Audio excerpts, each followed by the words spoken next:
This is the Morning Shower. Brought to you by Late Night Hump. Let the news wash over you. With Jordan Freed, Brendan O'Brien, and Reena Ezra. These are your ShowerHead Lines. Our pigeon from yesterday, deemed a biosecurity risk, has received a reprieve after a U.S. bird organization declared its identifying leg band was fake.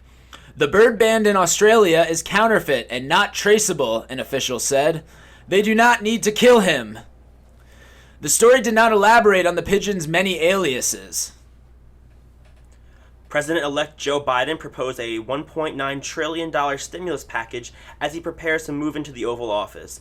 He calls the package the America Rescue Plan, which is better than the original title, Uncle Joe Wants to Buy Your Love So You Forget He Doesn't Have a Plan. Joanne Rogers, wife of Mr. Rogers, dies at 92 in what was probably a beautiful day in Mr. Rogers' neighborhood. Airlines and airports say they are stepping up security before next week's presidential inauguration, with Delta and other major airlines saying they will prohibit passengers flying to the Washington area from putting guns in checked bags. Wait, they weren't checking for guns? What were they checking for then? In Montana, a bill is being considered that would allow concealed carrying of firearms on college campuses. This is a great idea. After all, firearms have always worked well when combined with educational institutions. Jets make history hiring Robert Saleh to become NFL's first Muslim head coach. They're going to need a new god because they weren't having any luck with the Christian one. Fraud and money laundering charges have been filed against a northern Illinois businessman who is accused of obtaining about $420,000 in loans through COVID-19 relief programs. Carlos Smith of Park Forest is accused of lying in an application to the Paycheck Protection Program from which he obtained $270,000. He allegedly stated that his company had 61 employees and an average monthly payroll of $108,000. In fact, Smith had no employees and no payroll expenses, as the business had no ongoing operations. He got pretty far with it, too, for a guy who took a hit of a J one day and said, "Whoa, you think the government will give me $420K? I love ketamine, bro." A debate sparked up online regarding the age-old question, can a Cheeto destroy the International Space Station?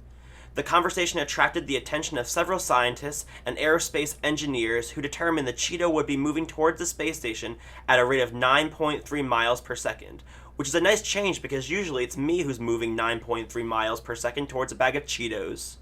A Bergen County man who worked for the Passaic Valley Sewage Commission has been charged with paying a $1,200 bribe to a senior official at the state agency with the hopes of getting promoted. If I had that much money laying around, I would have just quit.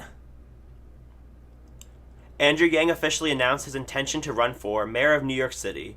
After releasing a video announcing his candidacy, critics of Yang voiced concern that he was out of touch and that he has poor judgment. I completely disagreed with this, until Yang said he's a Mets fan.